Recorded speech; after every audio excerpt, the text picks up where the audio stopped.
So the Integrity Commission is recommending that charges be laid against Keisha Lewis. She's a PNP councillor and she failed to file her statutory declaration on 3 separate occasions. 3. Not once, not twice, 3. Years 2019, 2020, and 2022. She even failed to pay the fees. So, of 250,000 for each year that she failed. So now she also owes $750,000.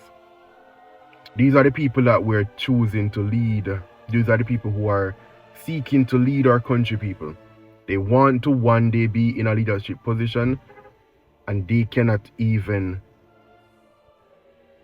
follow the rules, people. They can't follow the simple rules of the land. Their integrity is being questioned.